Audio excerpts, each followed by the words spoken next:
Welcome to this video. My name's Beckham. What we're going to do here is look at the techniques where we may create our own edge effects. Now, we live in a world where if we want an edge effect for an image, there's a good chance we could search Google and find something within a minute or two. Now, I'm not suggesting for a moment there's anything wrong with that, but there is something rewarding about making these things for ourselves. Whenever we start talking about photography or image editing techniques, we often say that many of them are very creative and therefore very personal. I think creating edge effects is one of those, because although I'm going to go through the way that I create them, I can't guarantee that what I'm about to do is going to turn out wonderfully well. It may be one of those times when I create something that goes straight in the bin. It's the nature of what we do. Any of the edge effects that we create we can save as a JPEG. Because they're just black and white, we can generally save them at quite low compression settings, so they're not going to take up a lot of storage space. So I think if I was choosing a file size to begin, I'm going to make my file size more or less around the size of the images I get from my main camera. So I'm going to do that by going to the top left of Photoshop, File, New. I've already created something of the size I want, so it should be in my recents here. There it is, 6000 by 4000 pixels. It's a little bit larger than the images I get from my camera, but not much. And I'm going to create it in white. There we have it. Now, the basic technique here is to use our brushes to create our edge effect, and that's where the creative part comes in. But we may be able to help things along if we work on a new blank layer. So let's leave the white background just as it is. We can go down to the bottom right, we can create a new blank layer. I'm going to zoom in on my artwork here a little bit so I can see the top left corner in some sort of size. I'm going to select my brush here, and we're quite used to the action of this brush, but this is a time when we can start to investigate some of the other brushes that Photoshop gives us. If I go to the top of the screen here and click the little drop down option, you can see these are general brushes, so I'm going to tuck those away. I'm going to select dry media. Now, what we use here we're going to have to experiment with, and for speed I want to try to avoid that. So I'm going to pick up something which is, well, let's take a look at this one. It says here Ultimate Charcoal Pencil. So we may need to do a little bit of experimentation around the edge to get a feel for what the tool is going to do. And of course you'll get a different effect when you start to make the brush bigger. You need at some stage, I think, to hit Control 0 to get an idea of the thickness that you want. But if you make the edge a little too thick, it doesn't matter greatly, because we can always drag it out a little bit when we apply it to an image later. So what I would suggest is you pick up most of those brushes and you have a little test here to see just how they work, remembering you can adjust the size with the square bracket keys. So sometimes it could be useful to start brushing right off the edge and just use the edge of the brush. We've got the flow rate, which we can drop down. So if I wanted to drop it down to, well, I've dropped the opacity there, so I'm going to push that back to 100. Click the little icon there to adjust the flow. If I bring my flow to 40, you can see it doesn't make a great deal of difference. You see, it's obviously doing a great deal of work here because it's catching up to what I'm doing. Well, that's basically what we need to do to decide what brush we're going to use. Once we've had our experiment, we can drop our layer in the bin with a delete key and create a new one. We can zoom into that top corner once again, and we can decide exactly what we're going to do. And as I said a few moments ago, this is the creative bit. Now, as I click outside the picture space, look, you can see how the brush changes its orientation. So that's an interesting fact, but what I'm going to do here is just try to create something that's just a little bit ragged and something that I feel I could live with. Let's take a look at that by hitting Control 0. Not a bad start. So let's speed up the process with copy and paste. If we go to the top of the toolbox and pick up the Move tool, you may remember this technique from one of the other videos. Because we're working in layers and we've got that black shape we've created on its own layer, if I hold the Alt key, the cursor changes. I can click and drag and do the same thing again, and within seconds I've got the top row done, or the top layer done.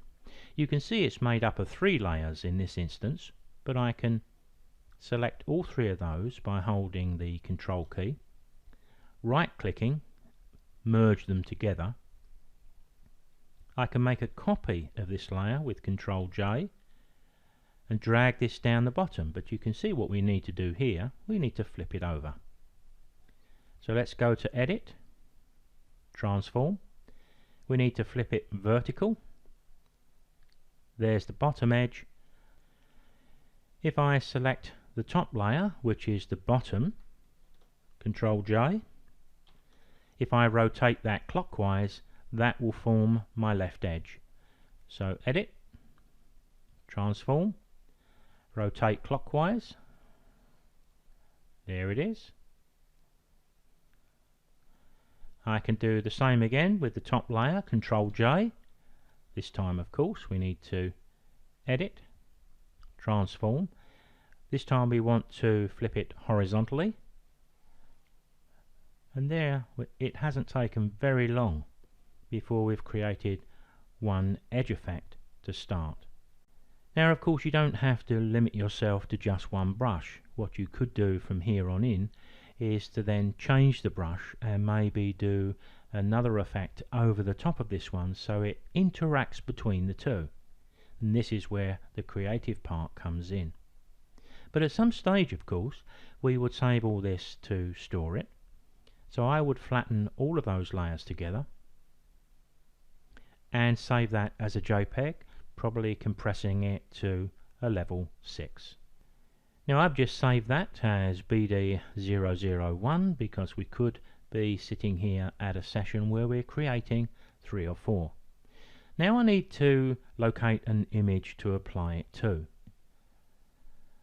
I've opened up this image because perhaps the content will lend itself quite nicely to an edge effect, and also the image itself is a completely different size to the edge effect we've created, but that doesn't matter. I'm going to pick up my edge effect. I'm going to drag it out from the top left here, and I can click, drag and drop one on top of the other.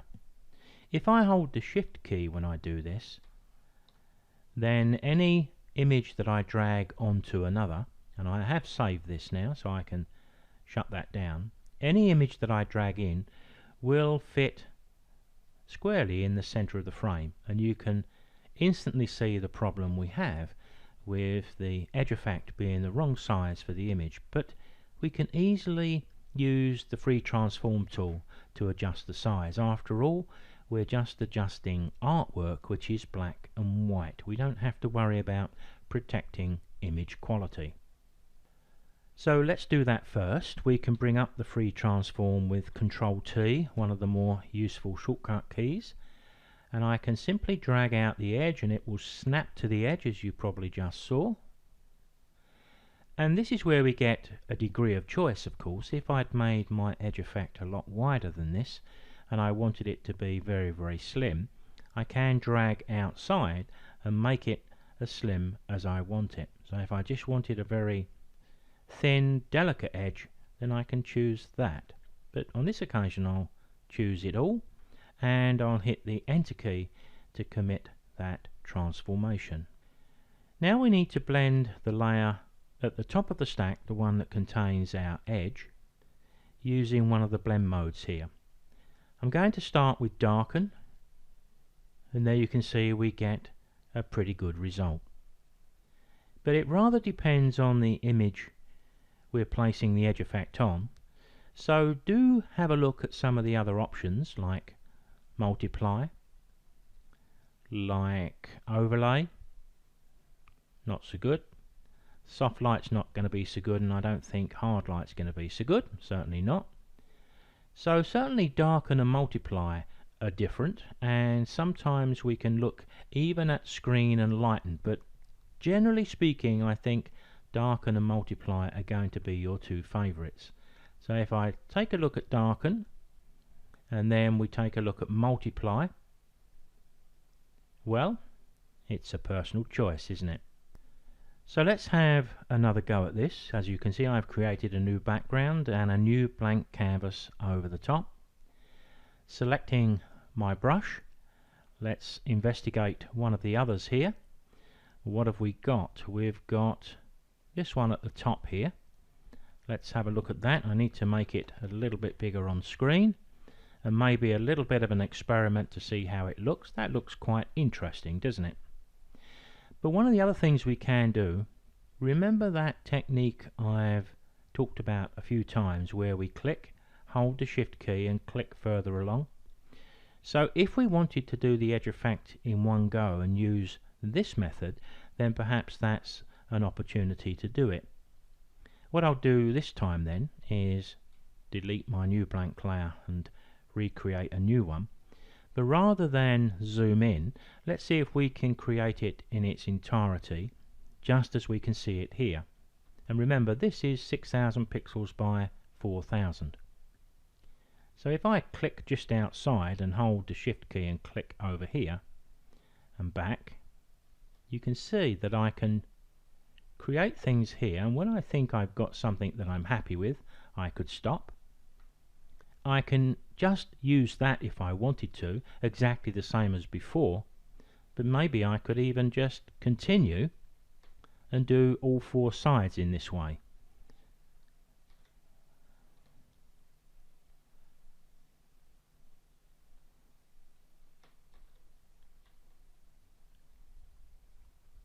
And as you can see, that didn't take too long either.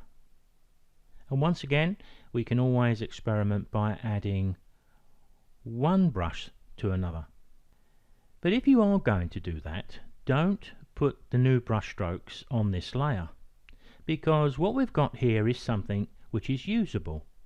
So let's keep that up our sleeve just for a moment and create another layer. It's on the next layer that we can create some different effects using a different brush. So let's go and find another brush. Let's close these down. What about the wet media brushes? Let's have a look at these. What have we got here? Let's pick up this thin one here. I'm going to do just a little experiment just to get a feel for what it's doing. Well, that's not going to do a great deal in adding one layer to another.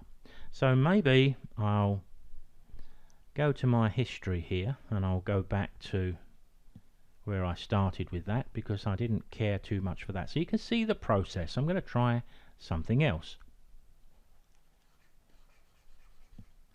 This one is changed, look, to the finger mode, so it's obviously going to work on the edge somehow. Let me select back to that other layer.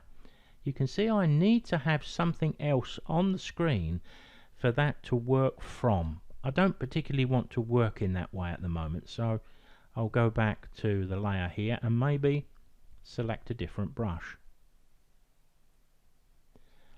It seems that the dry media brushes are a little bit more successful, so maybe I'll try one down here. Let's try that one. That one again is very solid. I'm not keen too much on that. I don't think it's going to add very much to it, but I suppose what I could do is do the next part in a different way. So if I chose maybe the next time to make the brush really small and I wanted to use my shift click method, if I wanted to add to my brush in this sort of fashion, that's the sort of thing we could do. I could drop the flow rate down and maybe do one that's not quite so strong.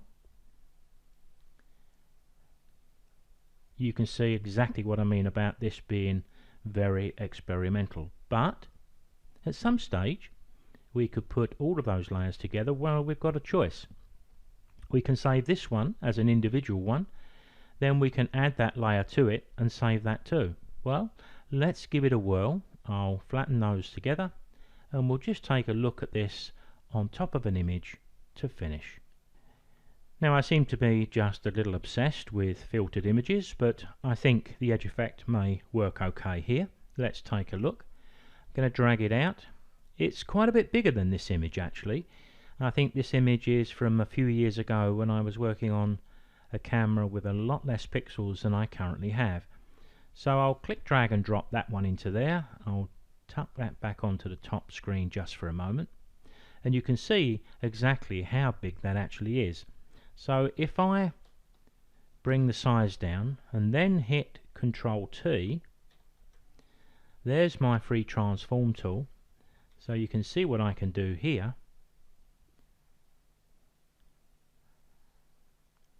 And I was saying before that we've got the opportunity to drag this out if we just want a very thin edge, but I'll leave it in its entirety for the moment. I'll hit the Enter key, Control 0, and once again we'll take a look at this with the darken mode option. Let's take a look with the multiply option. And another option, let's try overlay, because that's another favourite. That allows a bit of colour to come through, but it does lighten the image, so maybe not quite as successful as the others. But we can also switch these around. If I were to invert that with Control I, I'm going to make all of the centre black, of course, and the outer edge white. So if we go back to normal, you can see exactly what we've got here. So now we can look at the blend modes now, because when I select darken, you can see in this instance it now doesn't work.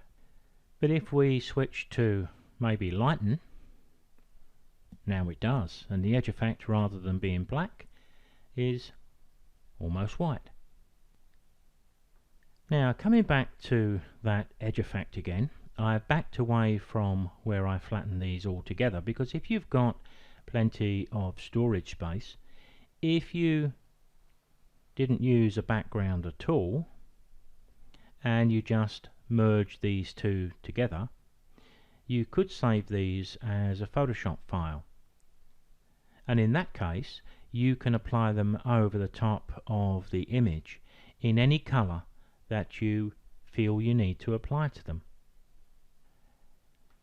Now, as you can see, I've quickly opened up another image. I'll drag that edge effect out, holding the Shift key, click drag and drop. Go back to the image, I'll drop the size down just a little bit, Control T to bring up the free transform. So I've got the edge effect in its entirety here, or as I've said a couple of times now, we can vary it slightly by adjusting the thickness depending on what we want, and I think it looks a bit nicer on this particular image. But when I hit the tick to commit it, of course, there it is, already working. We don't have to use any blend layers at all. But of course we could click this link to lock the layer, and we could flood it with any colour we want. So the most obvious of those would be white, of course, because white is my background colour. Control backspace. Of course we do have the opacity as well, so we've got that up our sleeve too. But if I wanted to clone a colour from within the image, maybe colour of the sea in the background, and Alt backspace, well, I think you get a feel for what we could do with edge effects. But I suppose what we need to remember here is we're just putting the edge effect on, as you can see here. We're not having to use the blend modes to get rid of the white center or the black center. So if we did want to experiment with blend modes now, they're going to have a different effect. Let's take a look at multiply as an example.